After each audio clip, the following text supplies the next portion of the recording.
Greetings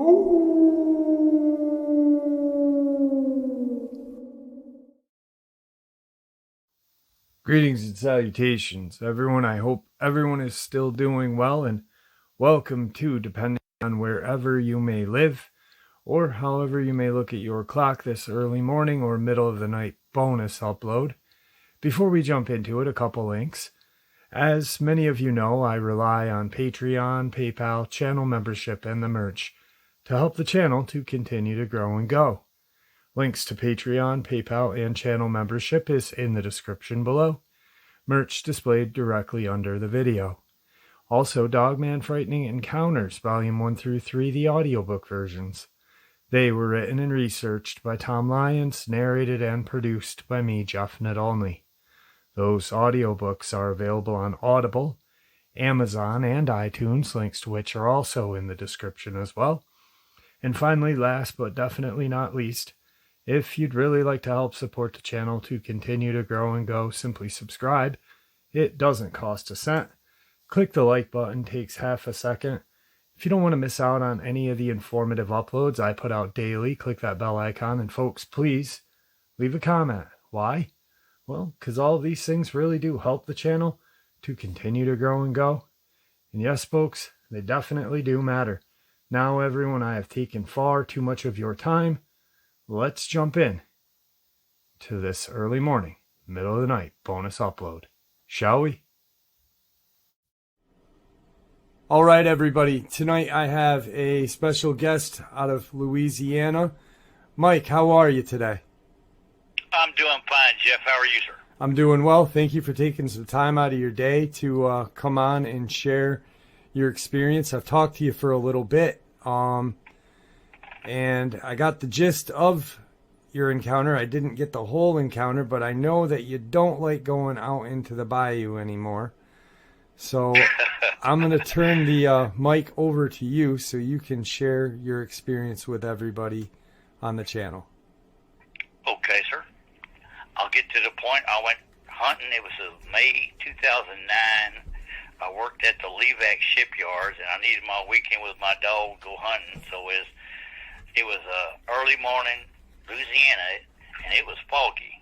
So we ended up outside of the town of Crowley, where I live, shotgun and a German Shepherd.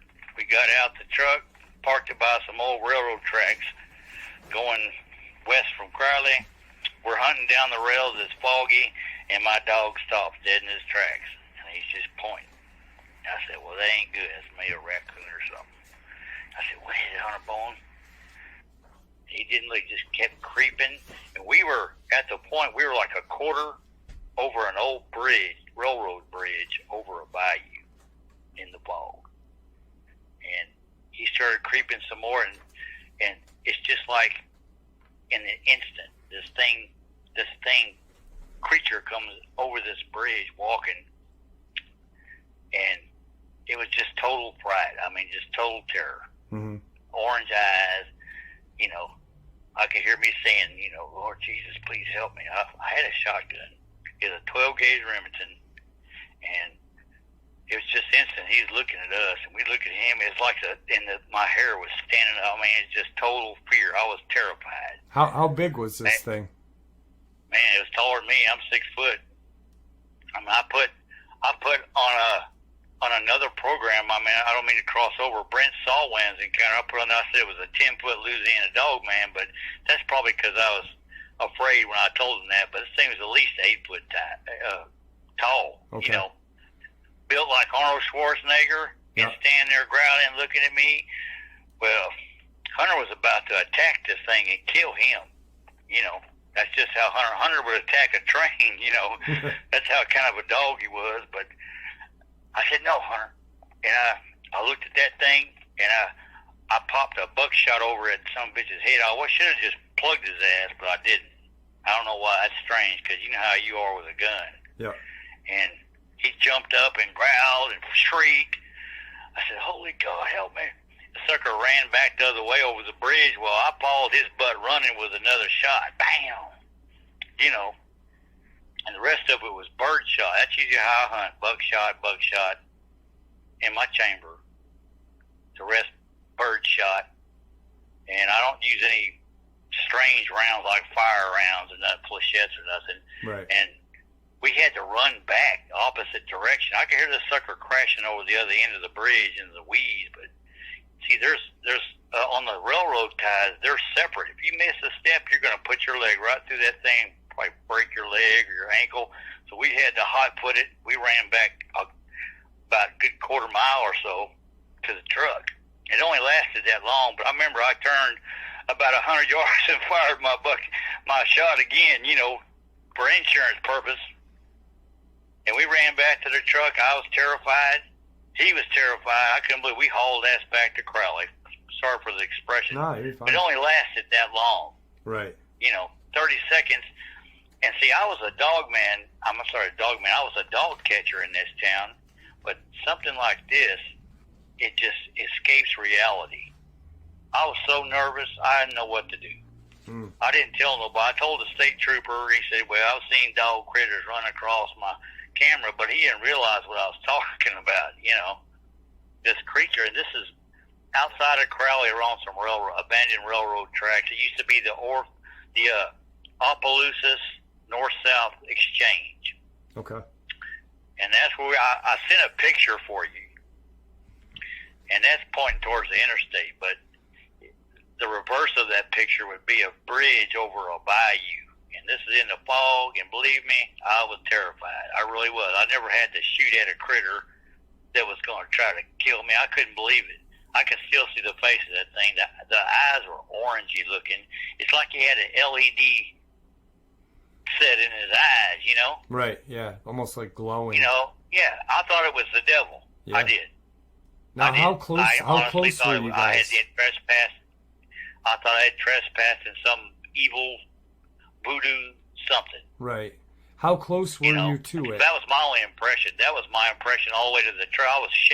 The shaky fear that came on me instantly was not normal. Right. Mike, how close were you to it? I couldn't raise my shot in time. I was so terrified, Right. Mike, how close were you?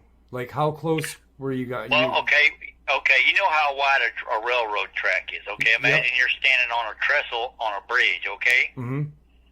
And you're walking. Each step you got to take is on these planks, so you don't step through. Right.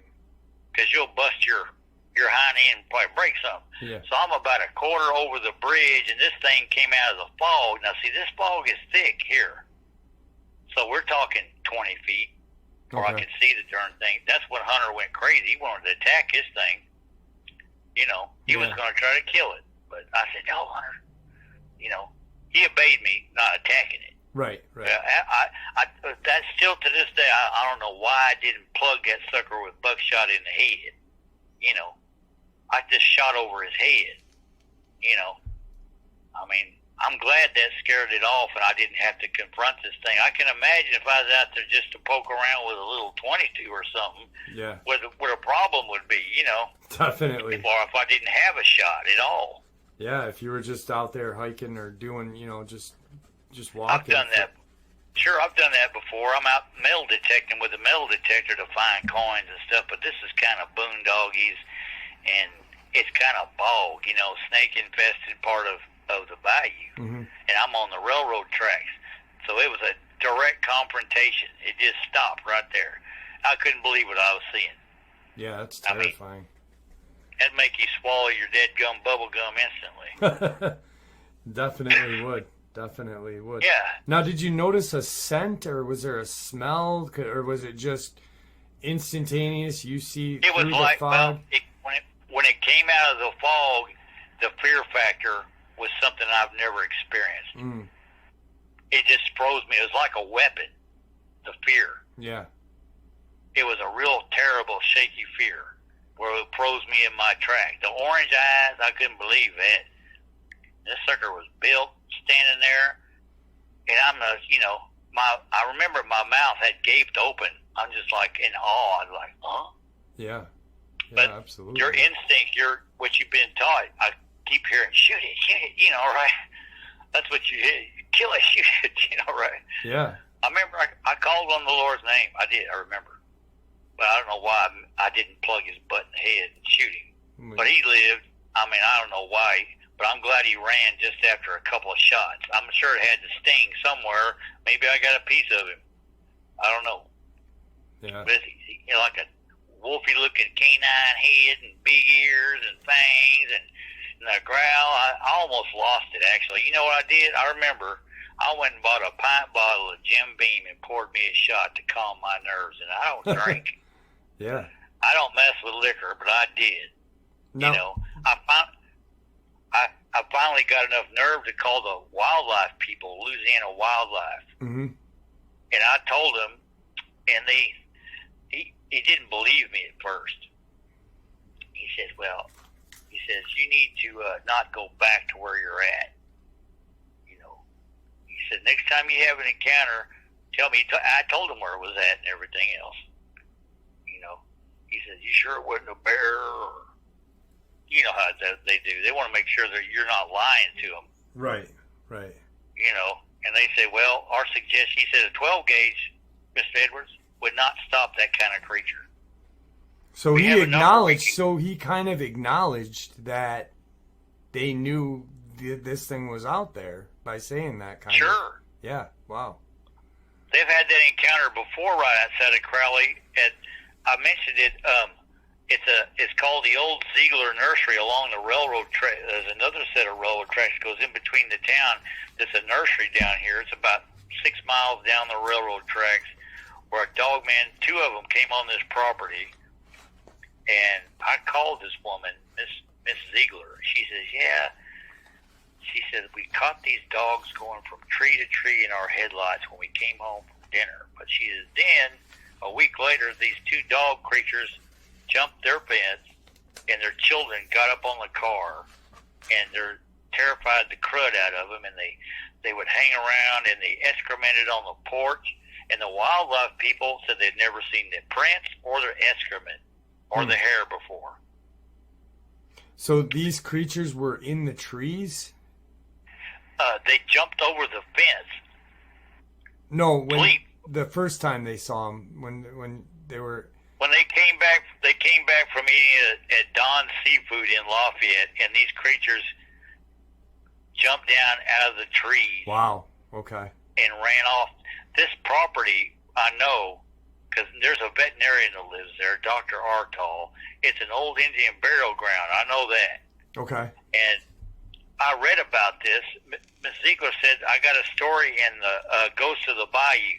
So I read it, and she tells her story about how the house is haunted. She says sometimes, I keep rosaries on all the walls, but sometimes the tables and chairs will move and the dishes will fall off, and it's haunted.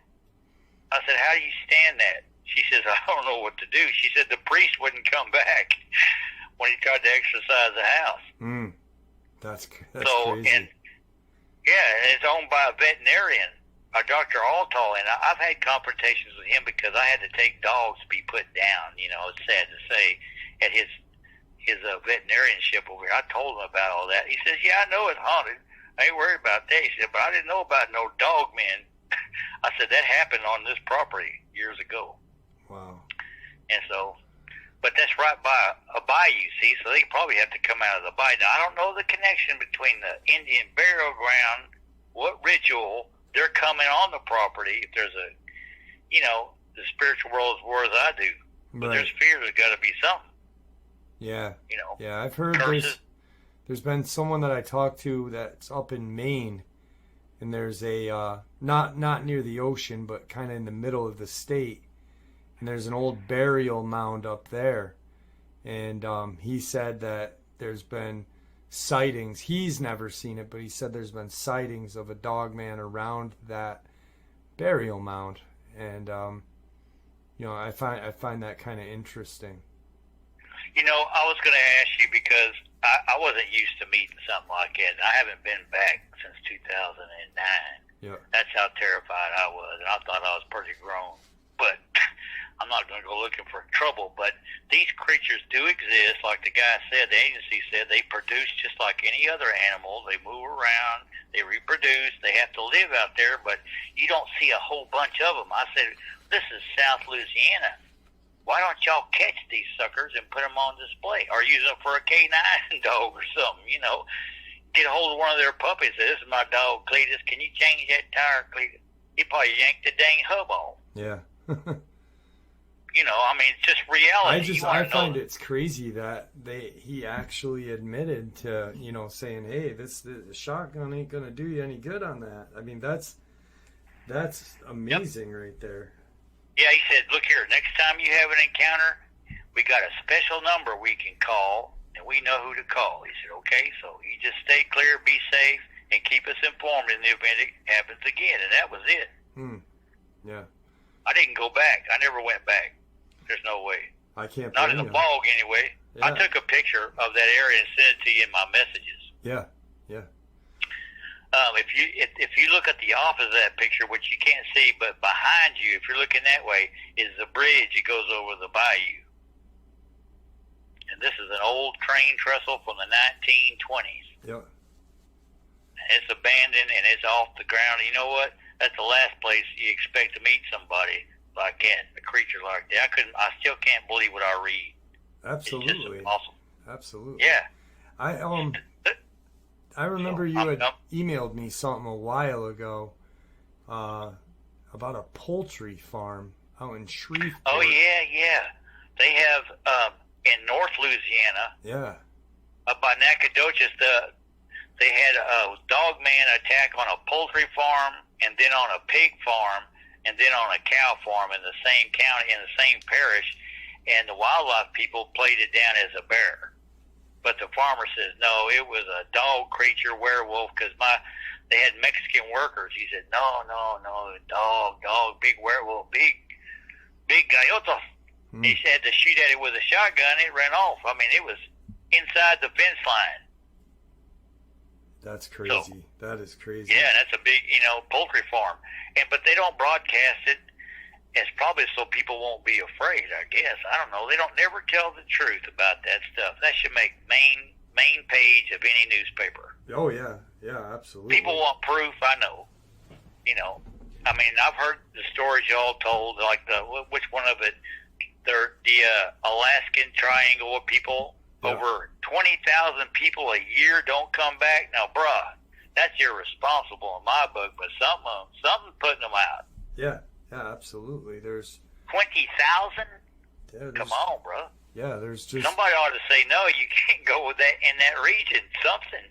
There's got to be some sort of protection.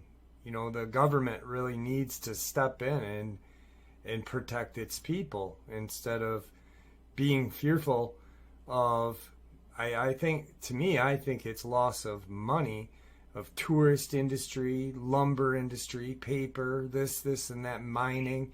The public knows something like that's out in the woods or close to, mines or any place like that. Who's going to want to work it? But if the government's open and forthright, I think, people would be a little more accepting of it. Hey, we got to just... bears kill people. Why they don't hide bears from us, Right. But the point you were making before, and I remember all your guests that I've heard before. But why don't they go and catch some of these creatures and put them where we can view them? Yeah. Yep. Right. If you can shock the crap out of a creature and it won't die. You can catch one of these. I know better. Right. Yeah. Obviously, you blasted one with some shot, and it didn't die. Sure. So, why not show them off to the public? Well, I said that before. I don't know if you heard it. I said, even if we dropped one in a cage in the middle of Super Bowl Sunday, and everyone saw it, the government would still deny that happened and somehow turn it around to where it was a guy in a suit or something like that. It's just... Right. I heard your guest that used to hunt those down, the gentleman that got clawed up, and the agent and what he went through. That's an amazing individual in my book. Yeah. They can go through that. The fact that they turned them loose in Vietnam to be tunnel rats, that's a good use. I have no idea what the U.S. government does with a Dogman or a Bigfoot but more power to them. You know, they don't want the public involved. Is what you're saying? Yep. Yeah, I don't. I agree. Now I'm Sure. shocked about the Ziegler case there. That's pretty. How close is that to where you? Okay. You Here, you do your homework. If you want to write that down, all your listeners, you look on Google, Crowley, Louisiana, and you go west down 90. Goes right through Crowley. The Ziegler Ranch, Nursery Ranch, there's a railroad track that's parallel with Highway 90. Okay. It goes west, and it's right there on the side of the railroad track, the Ziegler Nursery. And it's got barns and stuff. It used to be a nursery, the Zieglers. Name it did. I actually called her one day. I said, Miss Ziegler, do you mind if I come over and ask you some questions? She says, well, call me first, because I got a gun in every room. You know, she ain't afraid to use a gun, but she was terrified of this thing. Her husband died, is what happened. And she was alone, and so her daughters came and got her. Wow, that's just and moved terrifying. her out. I can't. And that was, she was terrified of the Dogman. And that would come back. And the people came, the wildlife agencies came, and they denied ever seeing any of that excrement or claw marks. They said, we've never seen this excrement or these prints or this hair follicle before. It's new to us. It's not in our book chart of prints. Okay. They didn't deny it. They said, yeah, we know what's up, and we know it's a creature, but he said there's only 2 footprints here. It doesn't show 4. It's bipedal. Yeah. You know, but I mean, it's recorded. And if you look down 90, the railroad tracks, look for Ziegler's Nursery. It's right there. It's now a veterinarian. Dr. Artall lives there. And you can see that on Google Maps if you want to. It's not too far out of Crowley, but it actually happened right there, you know. Yeah. And I wanted to make sure it was legitimate, so that's why I called them. You know, the gentleman that was the caretaker for that property, I met him in a barber shop. He said, I was the caretaker. I went inside the house to get a drink, and the dishes and everything started moving, and the rosary necklaces on the wall started spinning. You know, he said, I was so terrified, I threw my water, I just took off. He said, it's haunted. I mean, that kind of a poltergeist in this house with this stuff, I have no idea the connection, but that's the way it is. And I wouldn't live there either. I'd have to exercise that house. Yeah, first. Absolutely. You know, and I really think there is a connection too. You know, that's why I am fascinated with the total paranormal. You know, ghosts, poltergeists, because there's got to be a connection. And magic. Yeah. Yeah, boy. I mean, there's so much of that lore here; it's ridiculous. Yeah. There's just something, you know, something connecting it all together. I don't know what it is, but there's something, and it's terrifying. You know, it's sure the spiritual world moves the material world, and you don't know if these creatures got demons inside of them. Yeah, they could be demons. I've seen demon-possessed people before. They got red eyes looking back at you. Demons of rape, murder, incest, alcohol, drugs. They come in all forms and fashions. And you don't know if they just decided to hitch along with these critters. You know. Yeah. Sure, it puts a fear of God in you. I can't believe the good Lord would make a creature like that. That's probably why the Indians were so brave. I mean, I've heard the one at what's the encounter in Mississippi and all over. Taylor, but see, I see new accounts coming up, but they're not as grisly as some of these other stories. Yeah. I think a lot of these accounts that come up now are new, but then I think sometimes with the internet we're able to hear older accounts too. You know, that ones that we'd never hear if it wasn't for the internet. Yes, sir, I agree. People are not saying something. Yeah. People don't say things, you know. Yeah. Speaking of that, had you ever heard of the Dogman prior to your experience? Had you ever heard I didn't think there was such a... I heard of the Loop Guru, and I went to the library here when I first moved here. I looked through every dead gum book. I'd spend hours every day in the library. And I read about the Loop Guru and pirates. That's what got me hard up to go treasure hunting. with a metal detector. And I talked to an old man about the loop guru. He says, yeah, there's such thing out there. He was a World War II vet, you know. Mm-hmm. We know they've got the loop guru. Our parents used to say their parents were frightened if you don't be good, the loop guru is going to get you. You know. Yeah. And then when you find out, it just amazes me that it's not more open. More people aren't hunting this. There's not more stories, and people, you don't know the damage these creatures have done. Yeah, really. Absolutely. But yeah, and they have to have water. They got to be secluded. Where do they live? You know, they live in like tree huts under the ground or what? I have no idea. Anywhere I can't they believe want. Yeah, it's just I can't cross over. I can't cross over in my mind that they really exist. But even though you've seen this thing, you know, it's a Walt Disney trick. But it's hard to fathom. Real. Yeah, it's hard to fathom. Hard to something fathom. Exists that you just can't place where, and that's why I just in the recent, you know, just recently I've really started to believe that. That's why I said the trees. You know, I really think they use trees more so than we think. You know, because how often, you know, if do you go out in the woods and do you look up? You know, you're usually looking straight ahead or down or at the side. You know, you don't want to step on a snake. You don't want to trip over a branch. Right. You know, and I think they take advantage of that. But yeah, it's terrifying. That is terrifying. You know, I've been hunting like you since I was a boy, and I'm quiet, and I'll hear mama bird and stuff like this, but I just can't believe that exists openly like that. But evidently it does, you know. Yeah. The public awareness of it, people are going to believe so much, but they all want proof. You know, till it attacks your truck or what? You know, till it steals your dog. I mean, what? Yep. You know?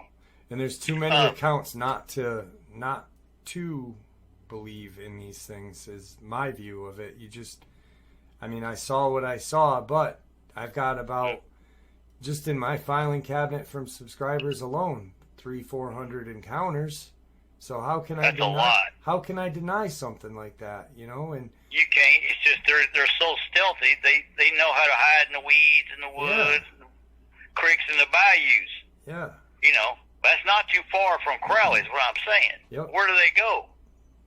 You know, it gives me the willies. If you think about things, and I've been thinking about this just recently too, is the Native Americans, when white settlers first moved to America, and, you know, we tried to enslave them and tried to, you know, trick them and fight them, they had the advantage, you know. There was lots of times where, you know, a little tribe, or not tribe, but a little group of white settlers with their muskets would, you know, try to ambush some Native Americans, and the Native Americans would just disappear into the woods without being seen.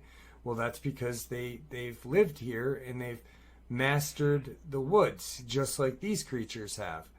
You know, right, and they have an instinct. The good Lord made the suckers for some reason. Mm-hmm. I guess He didn't want to leave the scary, spooky Lon Chaney type creature out of the mix, huh? I mean, they exist, you know. Yeah. I can't believe they're that big, but yeah, that's kind of scary. The thoughts I had after was, I need a bigger gun. I need exploding bullets. I said, what am I talking about? Why do I want to get mauled and chewed up? You know, that's the thought I had after. What if there's more of these suckers in there hunting? That made me run even faster. Yeah. Yeah, what if there was a couple more? Thanks, bud. Yeah, no way. Yep. 12 gauge, I don't think so. I thought I was a badass with a 12 gauge, but I guess not. Yeah.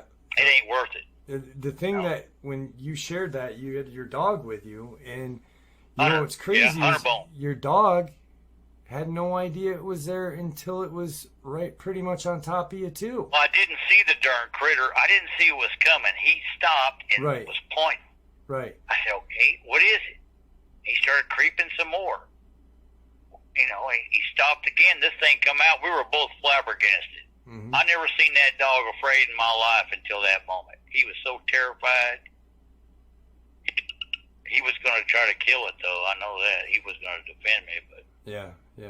I'm glad I took a shot. I really don't want to be cruel to animals, but I don't know if I saved a life, but I know I didn't shoot him in the head because triple aught buckshot makes some damage. At least poke the eyeballs out. Well, you did save a life. You saved your own that day, and that's all that really That's matters. what I'm talking about. Yeah. That's what I'm thankful for, that I didn't, because I wouldn't, because, you know, they probably never find your body. They'd find your truck. Yeah. They might find pieces of you, but that wouldn't be worth it.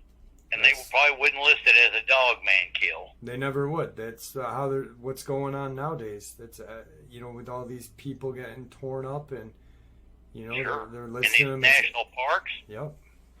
Yeah. Well, there's going to be some more stories come out. You can guarantee it. It's spring. They got to come out. Yeah. So. Yeah. I've got a feeling that, you know, I said it to a buddy of mine last year. I said this year's going to be not too good, and it wasn't. You know, I think we had a bunch of air quotes, bear attacks in May, this and that, and you know, and this year it started off crazy too. You've got all these bodies in Virginia and West Virginia, and it's just, I don't think that we'll ever have an end to any of these air quote mysterious deaths. And I say that because I know, and you know, and everyone else knows that listens to the channel, what's killing these people and what's making these people disappear, but we'll never get recognition for it. They'll never say, yes, it's a Dogman, yes, it's a werewolf, yes, it's a Bigfoot, yes, it's, you know, one of these things, that thing. They'll never tell us. I don't believe they ever will. Your friends, like me, I've told people they need to tell more people that are going to go out free willy out in the middle of nowhere by themselves and what to look for. Yeah. You know, Don't chance it. Don't chance it. Keep an eye out. Hey, Jeff. Yes, sir. I appreciate you and your program. Good, sir, and your people can look online, Crowley, and go down the railroad tracks and look at all that. My phone's about to die, good sir. I don't want to be it's got like half a bar. I know it's going to drop any second, Mr. Jeff. And God bless you and your family. And I'm glad you live in New York. All right, sir. You have a good day. And it was great talking to you. And you too, sir. The pleasure's all mine. All right. Stay safe, my friend. Yes, sir. Thanks, Jeff. Bye-bye. Bye. Well, there you have it, folks. This middle of the night or early morning bonus. I hope you all enjoyed it as much as I enjoyed sharing it with you. I'd like to thank you all for supporting the channel. It is your support, after all, that keeps this channel growing and going, and honestly what gives people a chance and a place to share, just like Mike. Guys, stay safe, happy, healthy, and ever vigilant, keeping an eye on our children, pets, family, and friends. These creatures are real. They're out there and dangerous. Share this information with those you love and care about, and it may just help save their lives someday. Until next time, never stop asking questions, never stop searching for answers, and God bless.